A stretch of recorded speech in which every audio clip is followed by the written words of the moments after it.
Have we lost the half of the participants in the siesta? No. Yeah, I know. No siesta today. Only with open eyes looking at the speakers. Okay? How is it outside? We're closing the door. So, okay. You had a nice lunch? Yes? Enjoyed a little bit of the sun? A little bit with the coffee? Yeah. Okay. We will have time tomorrow to enjoy the city and the sun. Before we go on in our program of the afternoon, I would like to pass now the floor to one of our Nordic chefs to explain a little bit how he's going to make his recipe, and he needs some help from us. So, Ronnie? Thank you, Vera. Yes, I'm not sure if I'm a chef, but I will think about that. My name is Ronnie Tidestedt, and I'm from TCO in Sweden. And I just would like to make a short announcement about tomorrow morning. As you can see in the program, there says that we will be working together for the future. Sounds very promising. And we will do that in the format of a workshop. And this workshop is really about finding new and better ways to collaborate in the planning, but also in the running of ETUI courses. So already tomorrow, we will have our focus on the near future of the ETUI program of 2020 to 21. So not the next one, but the one after. And we will discuss and generate new course proposals, new course ideas, and get to know each other better, so we can actually collaborate even better. So as a preparation for this, we have set up a big piece of paper sheet. It's on the whiteboard next to the door. So during the coffee break today, or after the program, we would like you to put your name onto this paper sheet, so you can already today start to form the groups. Which group should you choose? We like to mix, and we would like you to choose a group where you don't recognize too many names. So choose a group of people that you haven't worked with that much before. We believe that this will be good for the generation of ideas, but we also think that it will be a good opportunity for you to get to know other people. So the paper sheet is next by the door, and there are 5 groups which will be using English, and 1 group that is going to be French only speaking.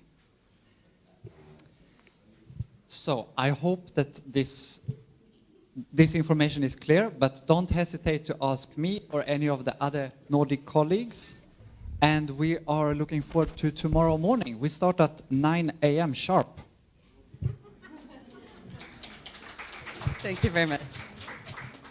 So don't forget to use the coffee break and the end of the session to put your name on the sheet. Matthew, it's you now. So we were discussing how am I going to present him, and he said, just say my name. So that's what I'm doing. That's Matthew. And then I asked him, because it sometimes is difficult to speak about ourselves. No? But I read some interesting things about you. That's why you are here. I'm putting the pressure a little bit more. And the thing that I found interesting is how you came to this topic and how you make this study. So Matthew, speak about you. Thanks, Vera. I will speak about myself. Yeah, I've actually got a picture of myself, just by way of introduction. This is me circa 1992, I think. This is the earliest picture I have of me playing games. I don't know why I put it in there, but it lightens the mood. Yeah, Vera asked me to introduce myself. I'm a lecturer at the University of Glasgow in Scotland, where I've previously taught the game studies course there. I've since moved into developing the graduate apprentice scheme in computing science, where we're developing a 4-year apprentice-style degree in computing science. But my primary research up to this point has been in games for learning. I think, going back, even before this, this handsome specimen of a man, I was playing SimCity. Some of you will remember, let's get rid of that picture. Many of you will remember the original SimCity from around 89, 90, and then its direct sequel, SimCity 2000. And I think this is probably, if we go back to find the original seed of this idea, I realized that these tools might be useful for learning, specifically things about geography and so on. But then I waited a quarter of a century and then did some research into it, and that's what I'm going to talk about a little bit today. I should also say that, just by way of introduction, because Vera told me to, I'm vice chair of the Digital Games Research Association in Britain, and I'm on the board of the IGDA Scotland, the Game Developers Group as well. There you go. Is that okay? Right. Thank you. And I'm done. It's all downhill from here. So this idea that we can learn from games is not new. And it was interesting seeing the graph earlier on about the sort of hype cycle. It was more than 20 years ago, that The Simpsons mocked the idea of what was then called edutainment, okay? So in terms of hype, early 90s, edutainment was a buzzword. I've put it in little quotes here because it's embarrassing. At a previous talk, I remember I said unkind things about the term edutainment because those of us who've been around long enough to remember, it was one of those sort of hyped, it was one of those chimera things, one of those things that never really seemed to come to fruition, and therefore, apart from being a ridiculous word, became something of a mockery. I did that at a talk in Cambridge, and I realized that the nicest guy in the audience, the guy that was engaging the most, I looked at his Twitter bio afterwards, and it was one word: edutainer.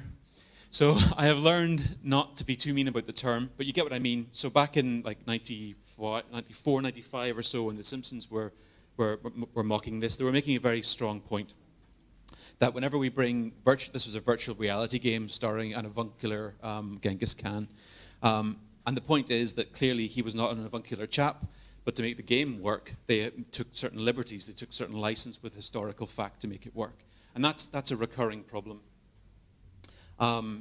If you can detect my accent, it's kind of gone a bit funny after 20 years in Scotland, but I'm originally from Ireland. And this is an example of a game called the Total War series, which is a historical strategy game. And it was considered good enough. Some of the footage, some of it was used in a BBC show about history. A lot of it is very well researched and put together. But for the sake of balance of the game, Ireland in the early game appeared in the same latitude as Florida, which I can assure you it is not. It also, throughout recent history, shows Ireland as united, which is also somewhat problematic, especially if you're following the current Brexit negotiations / car crash. So if everything you knew about Ireland came from Total War, you would be rather ill-informed, I suspect. Anyway, what else have we got here? So what has happened, in fact, is we've kind of set the bar a little bit lower. So what we've ended up with in terms of learning games is not a full-on virtual reality Genghis Khan. It's little like mini games and serious games for learning. And in the UK in particular, some of the publicly funded bodies like the BBC and Channel 4 are at the forefront of producing these little web-based games. They tend to be aimed at a younger audience, primary school in particular, and they serve a certain purpose.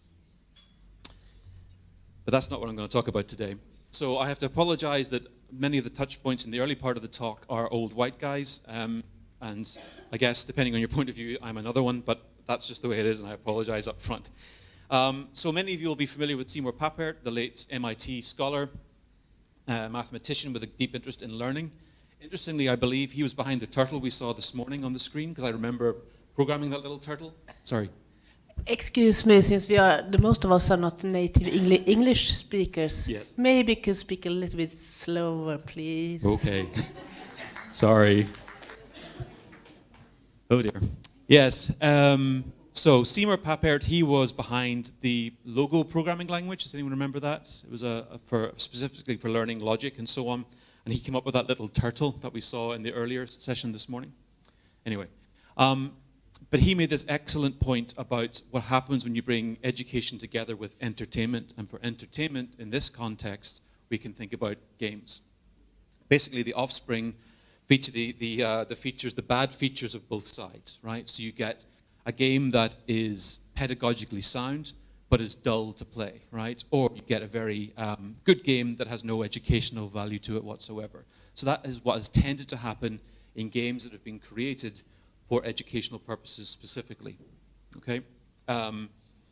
So he actually goes back. Has anyone read Mindstorms, Papert's book? In the preface to that, he talks about how, as a child, he played with a set of gears to make a little engine, and that struck him as being really kind of interesting because it was lawful, it made sense when you put it together, it was completely comprehensible, but it was not rigidly deterministic. So you could have a little bit of flair, a little bit of creativity, but you would still learn about how the world works. And that was the kind of seed that was in the back of his head when he was considering how play is important when it comes to learning. So very much like me, but with SimCity, but without the academic career that he enjoyed. Before I go on to say how games can be used for learning, it's important to acknowledge that building on what Papert said about bad implementations of learning games for learning, there are many contemporaries who consider games to be a bad influence. This is a quote from a leading UK politician. Does anyone know who said this about games? I'll read it out. That'll probably make it less clear, sorry. They become like blinking lizards, motionless, absorbed, only the twitching of their hands showing they are still conscious. These machines teach them nothing. They stimulate no ratiocination, good luck translators, discovery or feat of memory, though some of them may cunningly pretend to be educational. Which leading light of the UK political scene said this? Anyone know? Yeah, I'd rather I didn't know him too. Yes. So I feel if you're on the other side of an argument from Boris Johnson or any of his crazy Brexiteer Tory cronies, you're on the right side of history. Anyway, thank you. I figured this was a safe enough audience to play that card. So it's important to note that games are not necessarily welcomed, but a more enlightened perspective comes from Professor James Paul Gee, who's a professor of literacy studies at Arizona State University. And his background was in linguistics and literacy. He did not come from a games background, nor indeed a learning background, but he observed a child, I think it was his young son at the time, playing a video game, and he recognized that there were certain learning principles built into the game, and as he looked at it more widely, played some games himself, he identified no less than 36 learning principles built into video games that he thought we could learn from in terms of formal education and training in the real world. So he identified these 36 principles. Some of them, I'm not going to go through all of them. I do that in my lecture, and you can see the students all just falling asleep after about 12. One of the principles, for example, is the identity principle, and that's the idea that someone playing a game can assume more than one identity, an identity other than their own, and they can learn about the world by coming at the world from a different perspective, from a different identity. Another good one for the translators is what he calls the psychosocial moratorium principle, by which he means that learners can experiment in a safe space, right, where the consequences are nil or at least lowered, so you can try things out in a game and it kind of doesn't matter, but you can learn from that. But what underpins all of his observations is this idea that as humans we're supposed to enjoy learning, right? We're supposed to be wired to enjoy learning. It's supposed to be pleasurable for us. Now, a lot of formal education, and probably my lectures as well, have sucked a lot of the fun out of learning, but it is supposed to be something that we enjoy, and he observes that in video games, and that for him is the reason why we should look to video games for learning and training.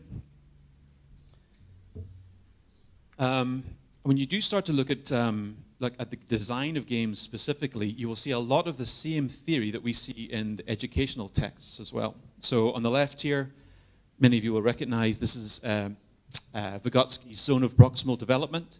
The idea being that there's a bunch of stuff that a learner can't do without any help. There's the stuff out here on the outside that they can do, stuff on the outside that they cannot do, and then there's this little area in the middle. This is the sweet spot for learning, where they're doing stuff with a little bit of help, a little bit of scaffolding, they can achieve what they couldn't achieve before, and that's where learning takes place. This exact same diagram appears in game design books. And I know it was funny, just yesterday on the plane coming over, someone was reading a book on educational feedback, and this diagram was in it, and I was thinking, yep, I'm going to talk about that tomorrow. So the same principles can be applied to both the design of games and the design of education. Similarly, many of you will be familiar with Csikszentmihalyi's theory of flow, which has a similar idea, I guess. The idea that where you want to be, in the zone, in the flow state, is ideal for learning. And that's somewhere between boredom and anxiety. Therefore, the skill has to match the person's, the challenge, has to match the person's skill in order for them to stay in this channel where they're just challenged enough not to feel anxious, but they don't become bored. Again, this appears in both educational texts and game design texts. There are any number of learning theories we can talk about. Social learning, so the communities of practice that have grown up around video games are quite significant. There's a lot of really interesting discussion that goes around, a lot of effort goes into these things because people have a common interest, a common desire to learn about the games. Games are very much about active learning and forms of constructivism because the days of the game manual have disappeared. Around about the time that picture was taken, I would come home from the shop and read the manual on the way home for the game I just bought. There's now no manual in a box. There's often not a box anymore. So games have developed to have to teach us how to play them without reading a manual. So it's a kind of learning by doing situation. When I'm talking to my students about this, I like to point them towards this game design text by Ralph Koster called A Theory of Fun. Now this is a book that is, as the title implies, is about game design, but it has a whole section in it about learning. And that's because learning is such a fundamental part of how games are designed. And my students also like it because it's mostly pictures and not a lot of hard words. But Koster identifies a number of things that must be present in a game's design in order for it to work, because people have to learn how to play it. So first of all, he says games have to feature a variable feedback system. So in other words, every time you play it, you get something different back. But what you get back from the game is feedback that is in line with your abilities and your performance, okay? The next one is the mastery problem. So in other words, there are going to be people who play the game who have already mastered certain aspects of it, expert players.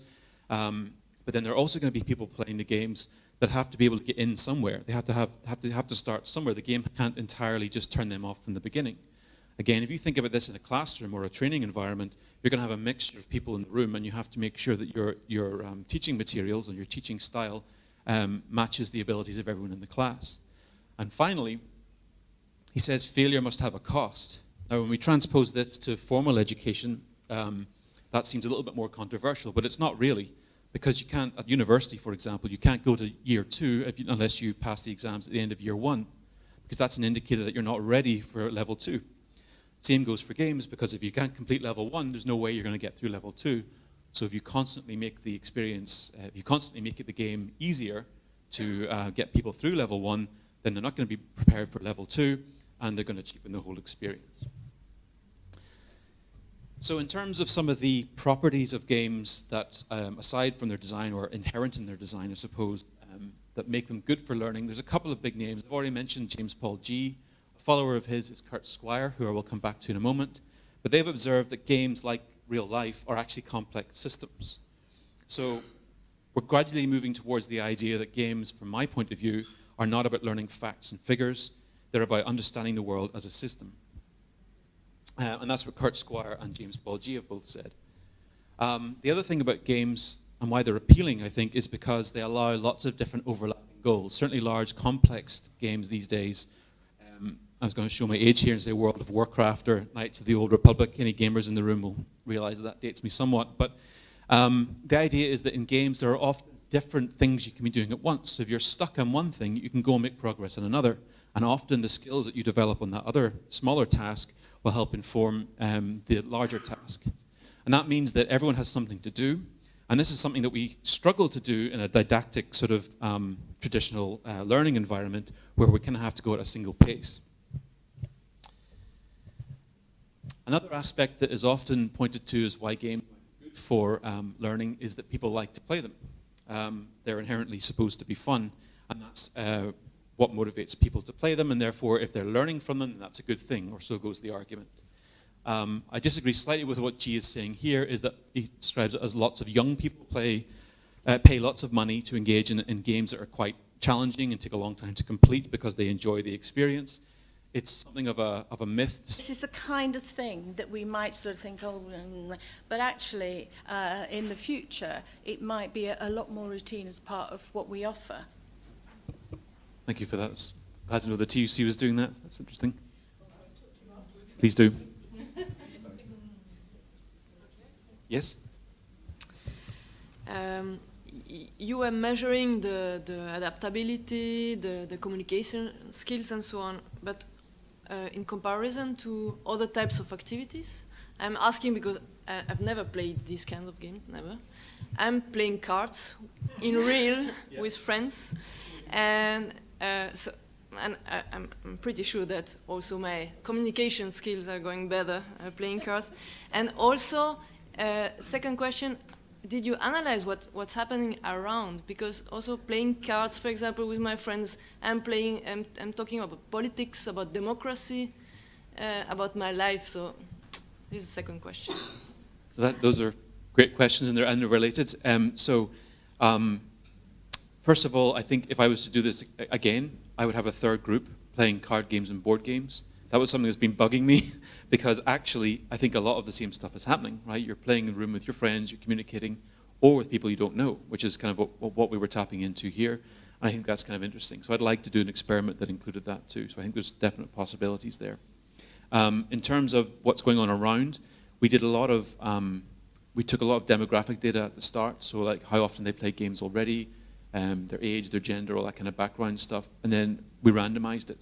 So hopefully with the randomization, that's all been cancelled out, as in the effects of outside influences. So on the things that we measured, things like how often do you play games, both groups were very, very similar. We ran statistical tests to make sure that the randomization had worked, if you like, to try and take that out of the equation. So for example, we had a range of I think it was about 20%, 25% of the students didn't play games at all in both groups, and then through to the top end, which were the 10, 15% who were playing more than 8 hours a week, significantly more than 8 hours a week.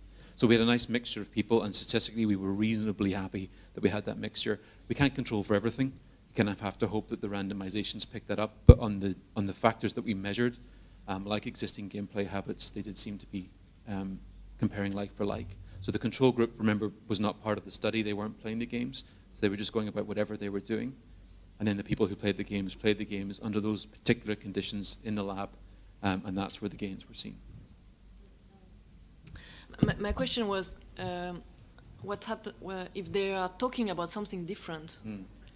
If the way of playing the game helps you to, for example, to talk about democracy, because it's, for example, or values. We are talking about values, trade union values, for example. Yeah, it depends on the game. So Papers, Please is a good example of that. I don't know if you've come across that before, but the students in the room, it's a single-player game, right? But they were all talking about it. And because it's full of moral choices, as I said, that's the one where if you don't make your quota on the immigration, people die, right? There's also terror attacks and all kinds of stuff that happens in it. And the students were talking about that stuff. The other thing that was interesting, and I think this is partly why the students recognized that the ethical and social awareness attribute was important here, is that they talked to each other because they had something in common. And that could have been anything, probably, right? But they were forced to talk to one another. People from different backgrounds were talking to one another and finding out about their perspectives on life. The games were almost, in that context, the games were almost a secondary aspect, right? But it was the games that brought them together. So I think that, yes, that's why I'd like, if I was to do this again, I would chuck in board games and card games, possibly also like watching a DVD box set or Netflix equivalent. Let's make it slightly more current. But the thing is, they were thrown at lots of scenarios. The games are very rich and dynamic. So something would happen in the game that they were all a part of, and then they would discuss that. So I think that's what my intuition is that's what would set the game apart from, say, watching a DVD box set. Yeah, there's one up the back there. If that's... Oui, en français, s'il vous plaît. That will be in French.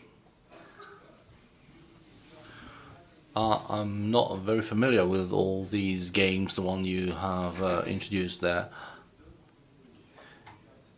Do you have other types of games, not commercial ones, but alternative games? I'm saying this because I'm slightly afraid, because I'm not familiar with those games. Well, I see there is war, colonialism, what have you. And the one on the border guards is really frightening, because maybe he will not get his salary if he doesn't kill the young people in the Mediterranean Sea. So these are questions that were put by colleagues right from the start. Well, I'm not blaming for you. I'm not blaming you for that. But could we imagine that as part of the union training schemes, we might create our own games, alternative ones? Is it expensive? Is it feasible, realistic? So rather than pick up those boxes out of the shelves that are available everywhere, that are quite harmful for health, we might develop our own type of game. Yes. So I think Karina will mention serious games in her talk after me, but absolutely there is scope for this. I've had teams of students create games around climate change, for example, where the idea was they would get lots of EU officials into a room and play this game, and they would negotiate things like carbon loads and so on, and that would be how they would discover the implications of their actions. There are other games like Darfur is Dying. That's an older example. I think Karina might talk about that one, where you get to explore the horrors of what was happening in Darfur, right? I won't go into the detail. It's harrowing stuff, but those games tend to work well because they're small and focused, and they can be done on a relatively small budget. So my specific research I was driven by this idea of way back from the SimCity example. Well, can these expensive commercial games be used? But already there is a very rich library of serious games that are used for just those purposes. I'm happy to talk to you afterwards if you want me to point you towards a few things, but there are a number of online initiatives and international initiatives that look at this, and I think it's very much something that the unions could look at. Yeah. Yeah. Oh.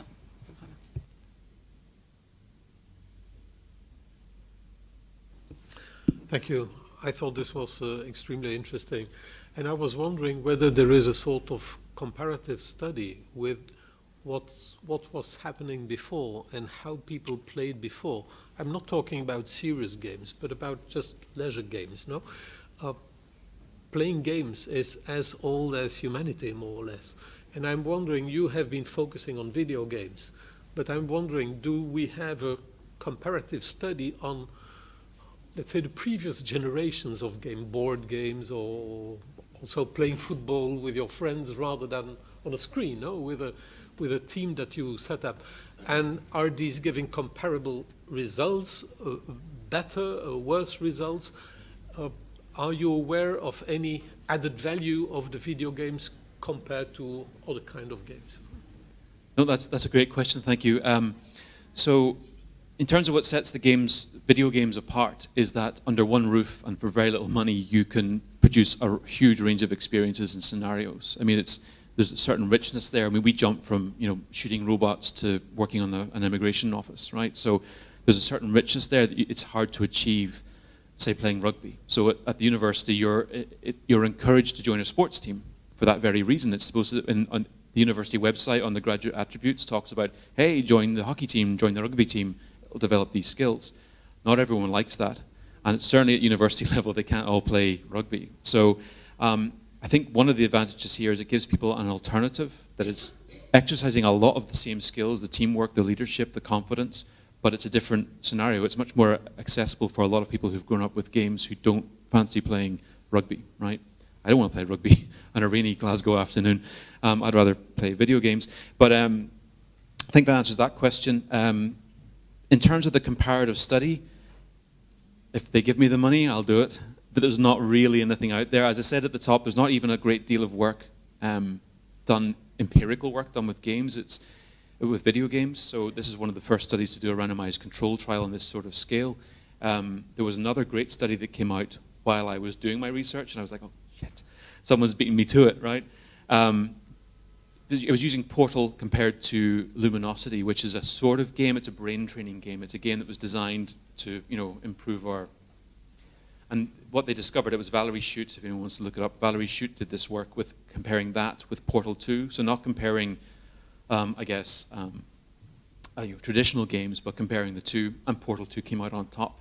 Luminosity, this brain training game, showed no gains whatsoever, whereas playing Portal did. So there are small examples of that. I would love to do something like that compares the pro esports team, the video game playing team with the rugby team, for example. That'd be super interesting, but the resources are currently beyond me.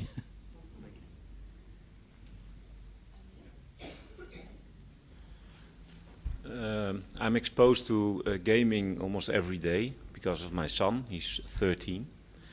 And what's really interesting is that it's sort of a movement. He's playing Fortnite, and it is sort of a movement, and there's a lot of friendship, and it's all because of the game.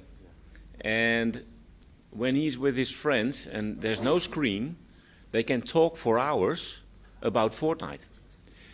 And there's no screen involved. No, they just talk about it and about everything. So what could be really interesting is, why does that happen when young people play games like that? And how can we make the transfer, when we know how that works, make the transfer to our own movement and get young people involved in what we do? That's a good question. So it kind of relates a little bit back to what the gentleman at the back was saying about maybe we can use games to tap into this. Games are, I remember when I was that age, it would have been talking about, the A-Team or something, whatever was on TV at the time, right? And people would talk excitedly about it. It's this idea of a community of practice. But at the middle of that community of practice, there has to be a shared interest. And I think what we need to be careful about doing is, for example, if you looked at creating a game to help present the union's message, is make sure it wasn't crap. That's because you're up against Fortnite, which, right, it's incredibly polished. They have unlimited resources. So I think it is possible, but the reason I kind of went for the commercial games was kind of that reason, because they have that certain level of polish. Actually, Papers, Please is an independent game. It wasn't made on a huge budget. It was made by a very talented person who, after Papers, Please, would cost a lot of money to hire. But I think you can't force it. I think as soon as a learner, I'm talking more from a university point of view, so I'm dealing more with, I guess, students than people being trained, but as soon as they catch a whiff of inauthenticity, like you're trying to force something on them, it's not going to work. So I genuinely don't know. I think games might help a little bit, but they would have to be good, and you'd have to make sure that the people making the game knew what they were doing to tap into that.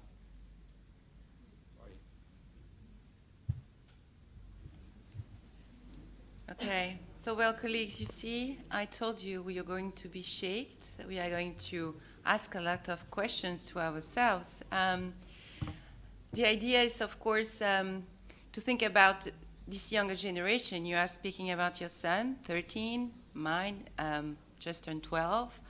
Steve's over there, whose son is in London, and we are in different countries, and they're playing exactly the same game, and maybe together, we don't know. But the thing is that this generation will be hopefully our learners of tomorrow, and not after tomorrow. I'm saying tomorrow. They are growing up with this, okay, with these games, which, if we like it or not, there was not the point of here to say we like games, we don't like games, we take games. The thing was to get cautious about this new generation who will be in front of us, will be used to think differently. They will, because of gaming, okay? Because of gaming, as you were saying, okay, they communicate a lot, maybe differently, but they communicate a lot. They are very, of course, confronted with screens, with images, with sounds. And all this, we have to reflect on that.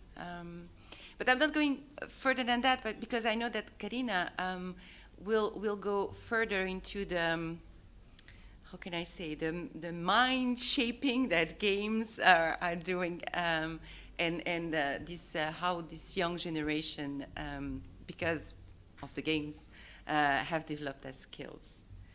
So I would like to thank Matthew for this first presentation, and I propose we break for a coffee, because we have also to set up a little bit the room differently, and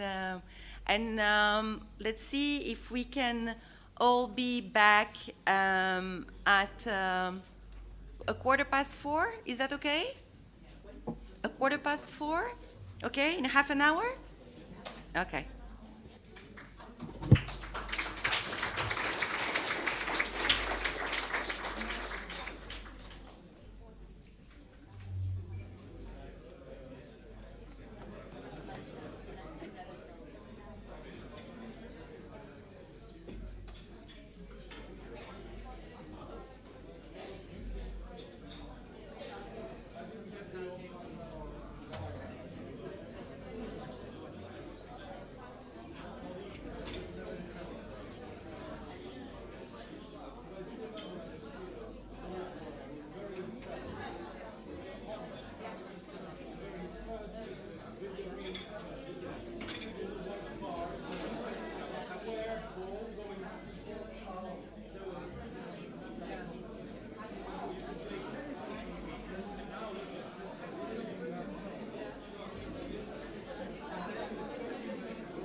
Vienas, du.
No, thank you.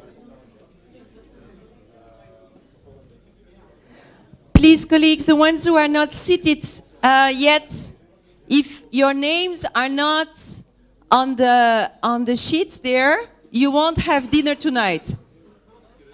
It's good?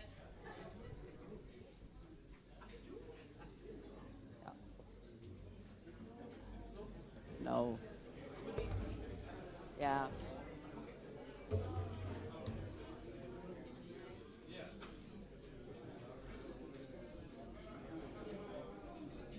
Well, it works. A lot of people got up.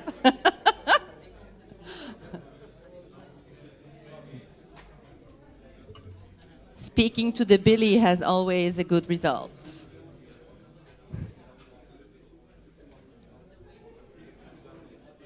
Okay.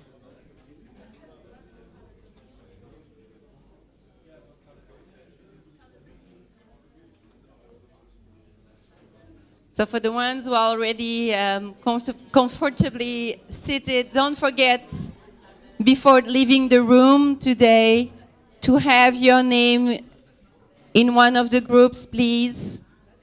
It's done? Okay?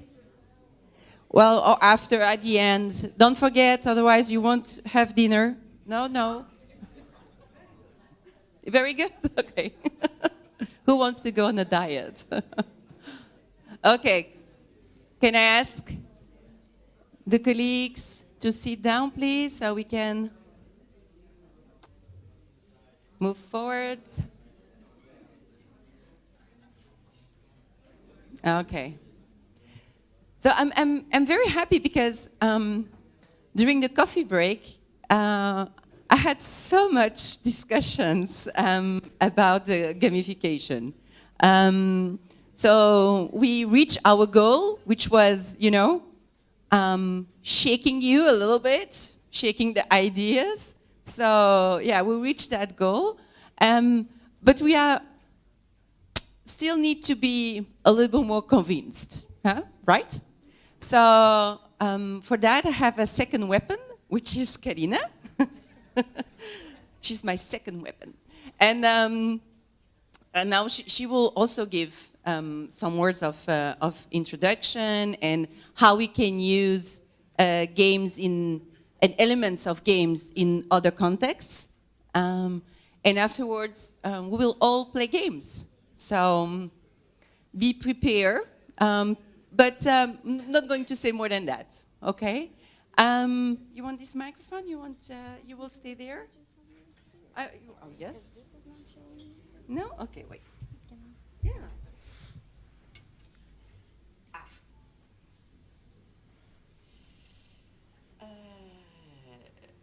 This is not a game. The thing is that I don't have the... Yeah, the pointer that's my is problem. there. It's like, okay, wait.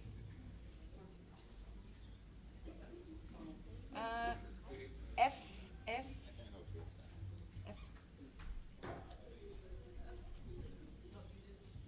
Yes. I know it was F, but I don't remember which one. 8. Yeah, please. So you duplicated? No, not yet.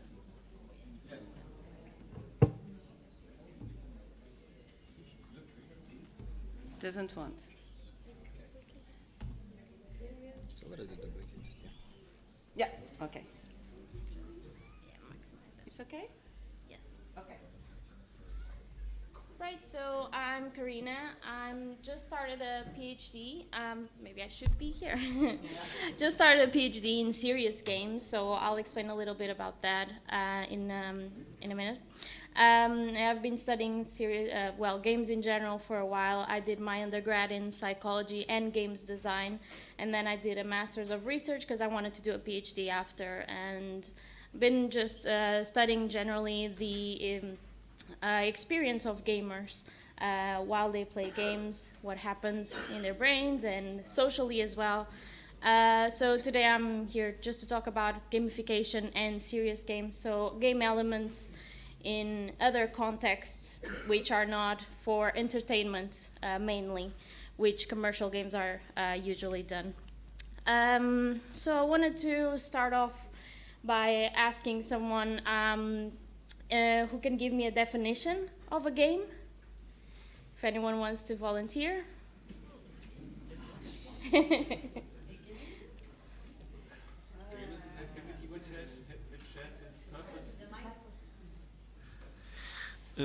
Game, in my point of view, is a human activity which has its purpose in itself, and it's for joy. Mm-hmm. That's one element of it. So the main purpose is joy. Anything else about games? Yeah. Yeah. So there's supposed to be kind of competitive activity, Yeah. and I just Googled it. So.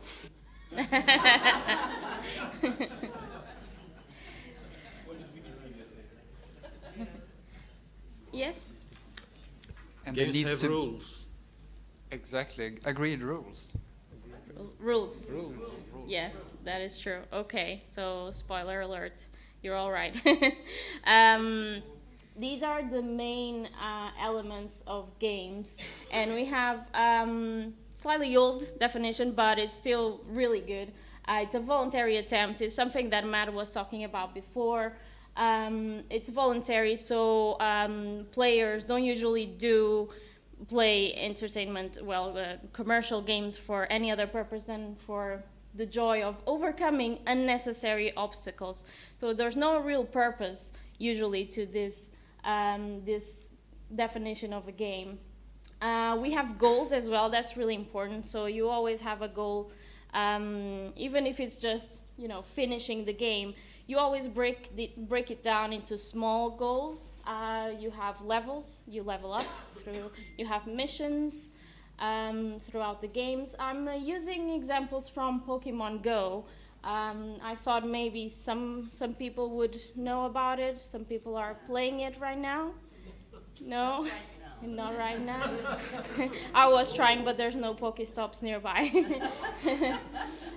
So this is an example of gamification right here, is using elements within the game itself. So besides leveling up, you have daily missions, is to encourage the player to play every day.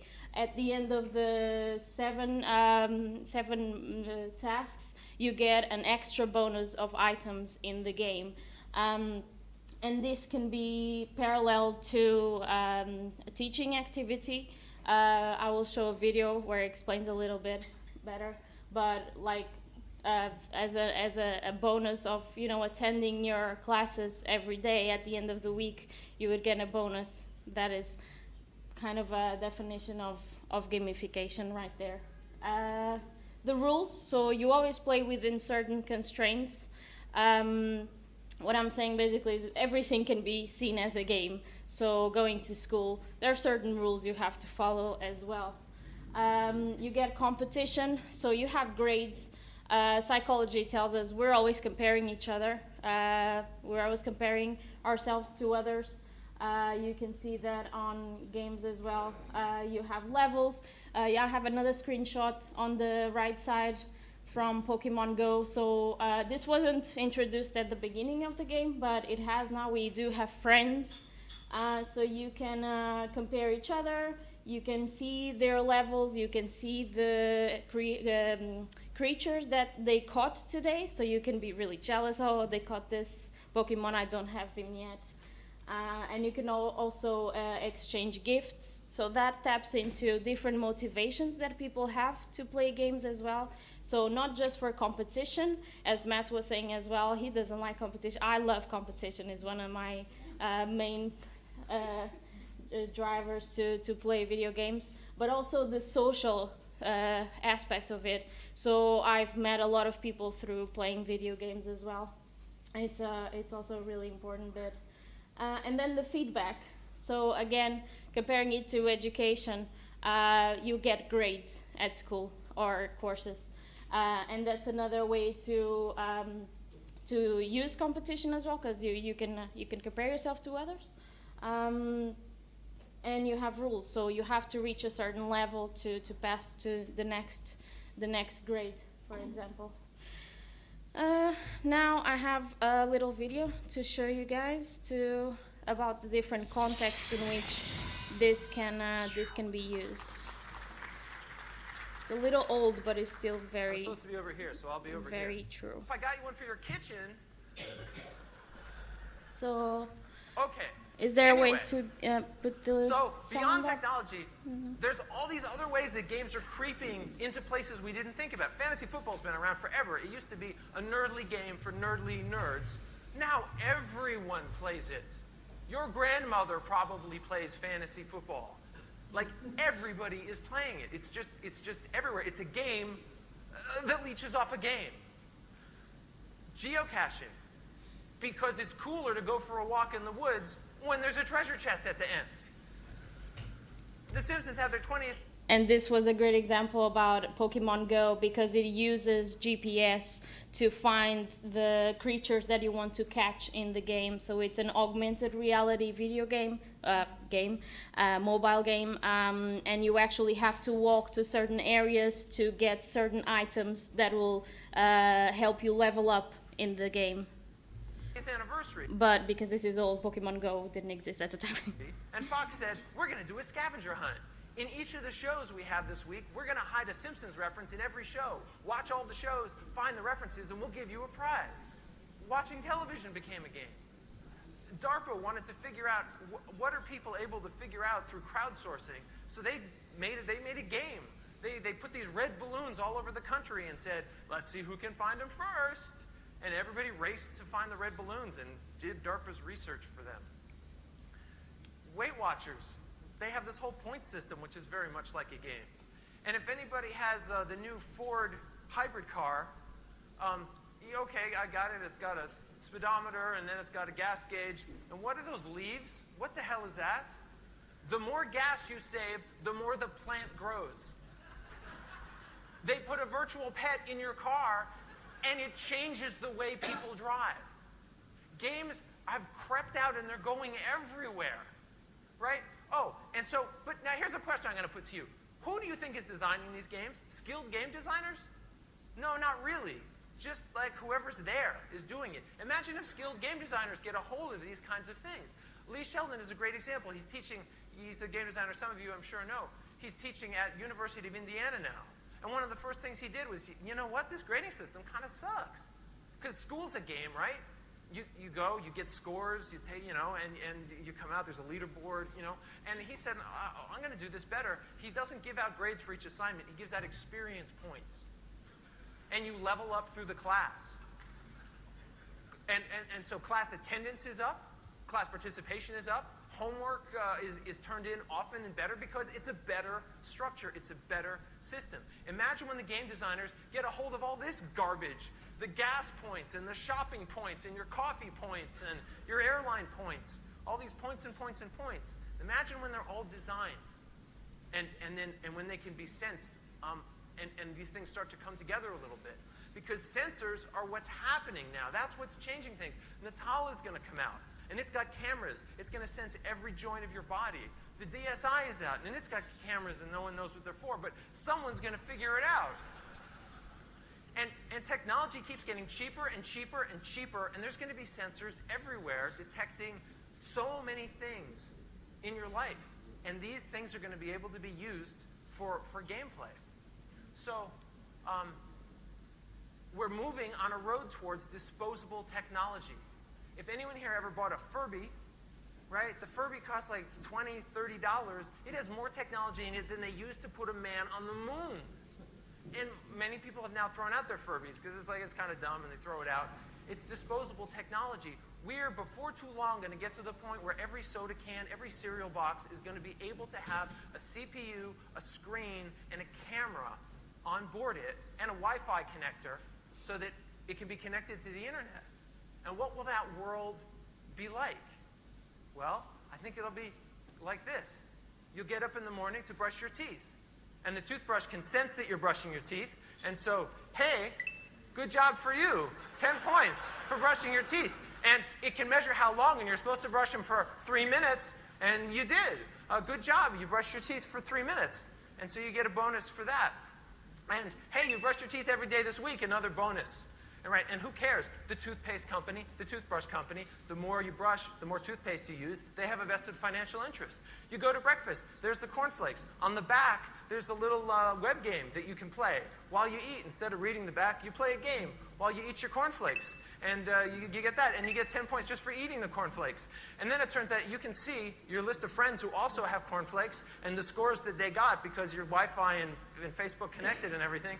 And so, you get 5 bonus points because you just beat out one of your friends at the cornflakes game. So then you go and you get on the bus. The bus? Why am I taking the bus? You're taking the bus because the government has started giving out all kinds of bonus points to people who use public transportation. And you can use these points for tax incentives. And while you're sitting on the bus riding to work and you're playing your little Tetris and getting a few points here and there, you suddenly remember, I had this dream last night. I had a dream that my mother was dancing with this giant Pepsi can. And then you realize, oh yeah, the REM-tertainment system, right, which is the thing you put in your ear and it can sense when you enter REM sleep. And then it starts putting little advertisements out there to try and influence your dreams. And then you can fill out a little form. It's a test to see if those things came through into your dreams. And if they did, then big points for you, right? And you can use these points at the grocery store or whatever. And you get to work on time. Good job. Excellent. You got to work on time. And you get a special bonus, I don't know, for something else. Maybe because you've been there on time all week. And then there's your office mate. And he's like, check out, I got the new digital tattoo, right? It's a tattoo that you can change the image because it's got like e-ink in it in your arm, right? So you can change the image all the time to whatever you want. But a lot of people are using Tattoogle AdSense, right? And so he's got the ads up. And you're thinking, you're really dumb because Tattoogle AdSense has light sensors in it. And so that when your arm is covered, you're not going to get any money from people seeing the ads. And you show them how yours is lower on the arm so it's more exposed, so you get more points for it. And just then, you realize that the two of you have your ads suddenly synchronized just by chance. And so, you say, link sync, and you get 30 points for noticing a link sync that the two of us had that. And he says, Pop-Tarts, because they're both Pop-Tart ads, and the system is listening, and it can tell that we said Pop-Tarts. And then we do high five, because the body electricity sensors can tell when you do a high five. And that's the rule. That's how the game works. That when the ads line up, because it makes you pay more attention to the ads, because that's how these games will work. The games will be tricking you to pay more attention to ads. So then you go to lunch, and you've had Dr. Peppers all week, and so you got to have another Dr. Pepper, because you got 10 points, 10 points, 10 points, 10 points, and then you have another one, and there's another one, but that... I think you get the point.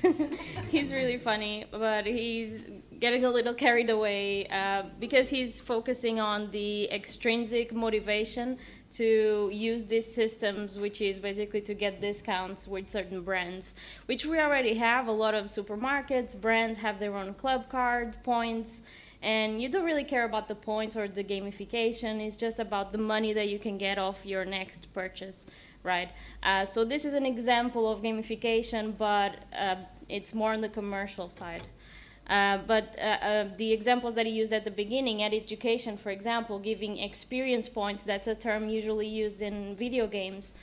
You get experience with the time that you play the game. So it's like getting points for learning the game. And then you reach a certain amount and you level up.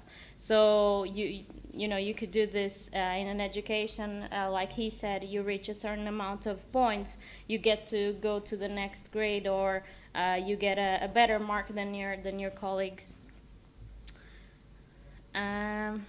Up next, I wanted to talk about serious games. So serious games are games that are created with a purpose other than entertainment. So they're usually educational ones. They want to teach players about a certain topic, a serious topic. And the examples I have here is Darfur is Dying. Matt talked about it. Is to explore that specific situation. You play as a member of the tribe. You choose your avatar, and then your purpose is to look for water, basically. And it shows how difficult it was. And then there were, there's enemies. You need to try and hide. The second one is Remission, is about cancer treatment and looking for cancer cells, and you need to defeat them and keep looking to survive in the game. You need to keep looking for the treatment, I think they were pills.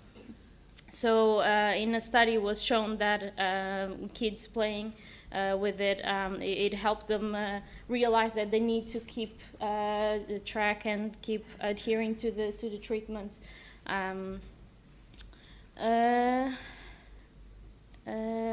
Yes. So, well, yes, the thing about serious games is that they have kind of a bad rap in game design because they're sometimes so obvious that they want to teach something that players don't engage with it.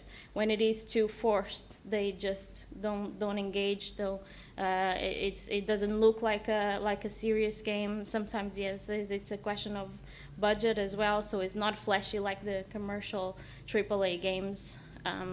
So it is an issue.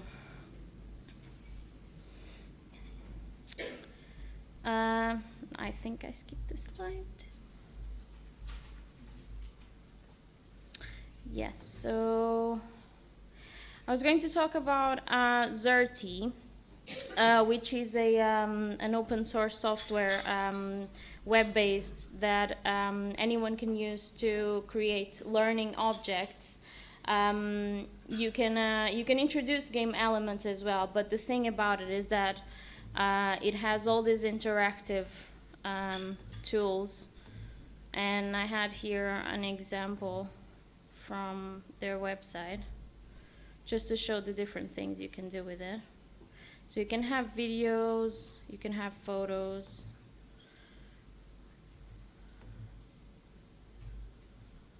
you can incorporate files to download. It's not specifically gamey, but because it's so interactive and a different kind of way to engage with material, I thought I would show you this. It actually also has one or two games like Word Soup and another one I don't remember that you can incorporate. It has lots of different things. I wonder if it has the game. Yeah, so there's a list. Charts, different navigators, interactivity. You can have quiz as well.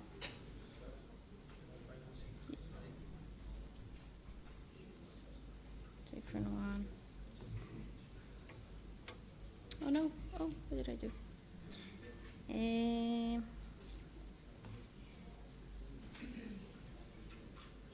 Yes, Hangman and Memory, that's it. So just a different way to engage with teaching material I thought would be interesting to show you. And more examples about game elements that you can incorporate in workshops and things. Progress bars, percentages, anything like that. Still about, turning a big task into small chunks so that you can feel the progress. And you can even say people are leveling up through that course. As an example, it's a bit small. Foursquare, I don't know if anyone remembers that. But it was the first app to give you points for checking in to places. So we would link to your GPS on your phone. It would give you points for checking in at places. And then Facebook decided to incorporate it as well, but without the points and leaderboard aspect of it. And yeah, that's what I was, Vera was referring to, the intrinsic and extrinsic motivation. And that's why sometimes gamified apps and systems that brands create don't really work, because it's just extrinsic motivation. It's about getting money from checking in, from points and things. Grades, career as well, I would argue that can be intrinsic because obviously I was really motivated to get the best marks I could because I wanted to progress to a master's and other things. Whereas I mean, I guess it could be extrinsic because it's stuff, it's good grades for the CV, but it's still intrinsic because, you know, it's about learning and knowing more things. So the balance is if you can find a way to motivate people through their intrinsic motivations rather than just extrinsic, rather than saying you have to do this training, try to rebrand the training or course or workshop, whatever, to, you know, something that really goes to their interests in their situation, in their contexts. And then serious games. So now I won't. You don't have to do this. It's not sponsored or whatever. But Forest is a really cool gamified app or kind of a game, I suppose. There's a concept, which is idle games, which is basically a game that is playing itself. You don't actually play it, you just leave it on your phone. So you set up a timer for you to be concentrated on a task that does not involve your phone, so you are not distracted by your phone. You know, lots of times we are distracted by notifications on your phone, or it rings or something, but you want to be focused on something else. So the idea was for people to work in groups, talk about this game elements that I talked about, see how you could incorporate it in your daily tasks or training that you deliver. If you want to do that, you can or not download the app. It's your choice. It exists for both Android and Apple. And then just turn around, try to do groups like with 2 rows, for example. And then me and Matt will go around to talk to you guys about this and how we can... Yeah, but the thing is that this app is a game, so the difference between a normal stopwatch and the Forest app is that it will be creating a garden on your app, and that's the game element of it. So it is a game. It's your reward, yeah. It is the end game of... The end goal of the game is to create a garden out of the time that you are focused on doing a task. Okay, so get your mobiles, go on Apple Store or on Google Play. Google Play? No. Play Store? Play Store, sorry. And Forest? Got it?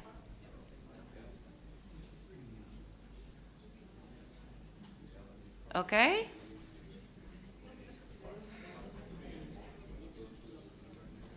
Is it okay?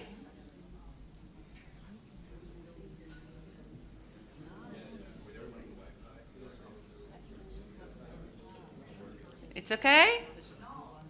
No?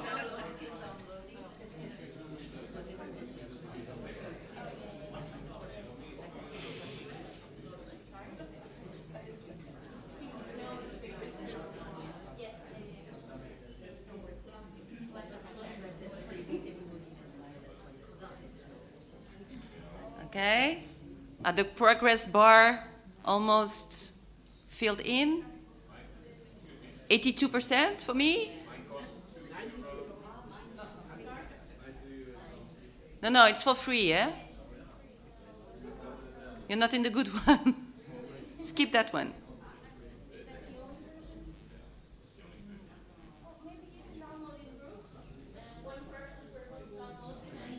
Yeah. Okay, I'm going to say that in the microphone. So it's okay if one of 2 persons in the group has installed it. It's okay? Okay, so now beginning here from the front. So the first 2 rows, can you, the first row just Yes, turn to make a group in the second row.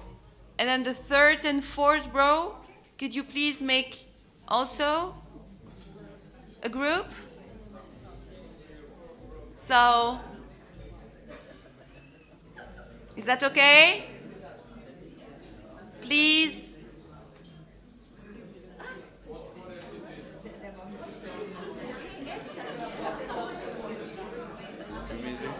I don't know.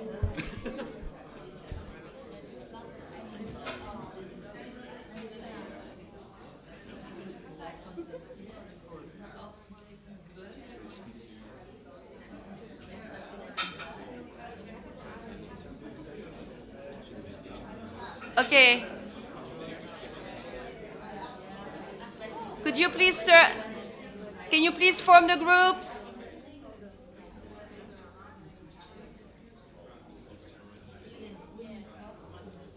Is it okay? Gonna go.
So I'll finish off now, if everyone's ready.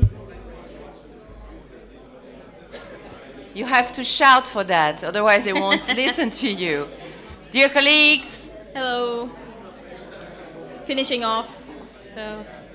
Colleagues, can we please have your attention back?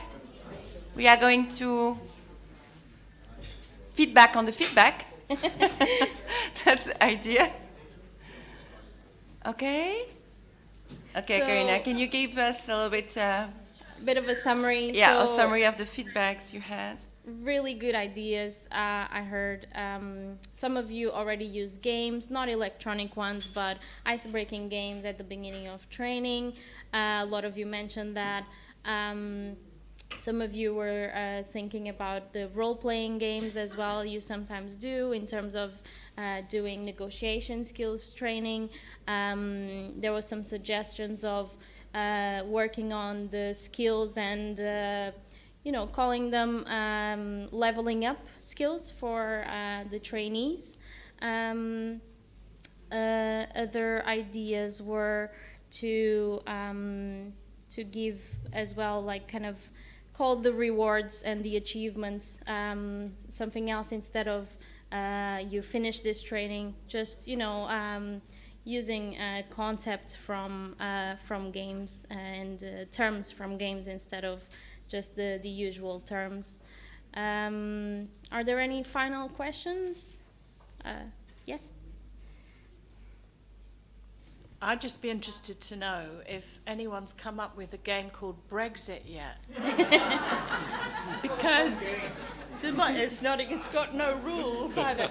But there's a whole, as I'm sitting thinking about it, I'm actually imagining it, the Irish backstop, all the sort of elements, Barnier. There were other suggestions of trade union games. Well, I'm up for a Brexit one. No, we had an idea about, we were thinking that, for example, in a campaign, when you're looking for members, that when you start, there's an employer, and he's a big fish. And every time you get a new member, you get a small fish. And then in the end, all the small fish, they turn around and then they eat the employer fish. And I thought maybe that's something for the Brexit. So all the other members of the European Union are the small fish. And then, Do you want to tell us about your idea for a game, the group back there? Yeah, you had an idea? There was a gun involved? A gun? A gun, employers?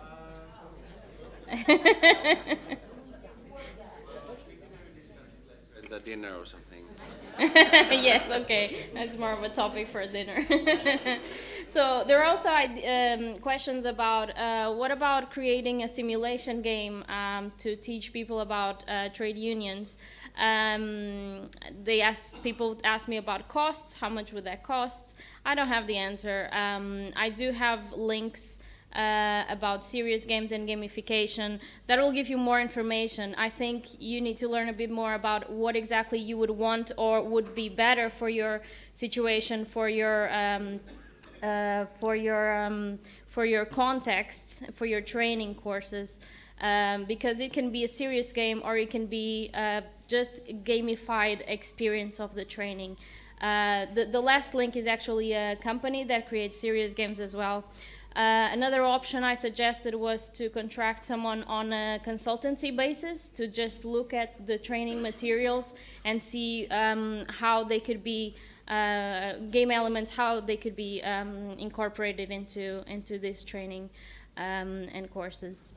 And lastly, I have 2 MOOCs that I completed, and they're really good. They have really good experts in them. So you can see they are 2 very different things, but they both have this idea of using game elements for different contexts and different purposes that are not just to entertain, so to educate people and to teach something to the players. Yeah, and I think that's it. If anyone else has any questions. Thank you very much. Thanks.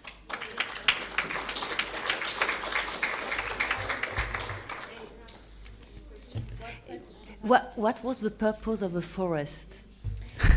For you to be focused on the task, not touch your phone. So the idea was to see that the app is a gamified experience for you to stay focused in this case.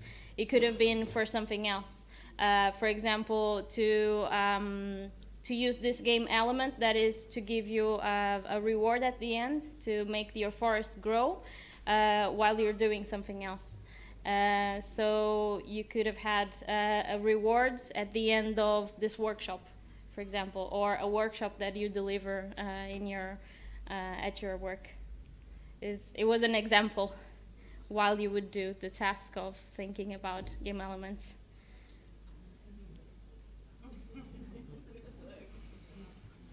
Okay, thank you very much, Karina. Thank you all for participating in this game session, for being creative. I'm curious about the gun and the killing, and so we will hear about that tonight. You promise it, and so okay, we will hear it tonight. And I hope it was a long day, but I hope you enjoyed this first day of our 80 days, where we have set the scene, heard new things, were a little bit shaked and challenged, and so let's see if it's promising for the next days of our 80 days. So I see Natalie, and she told me that I have to tell you that dinner is at 7:30. Yeah. Okay, I did it. So tonight 7:30 dinner, and have some rest, and see you later. Thank you very much.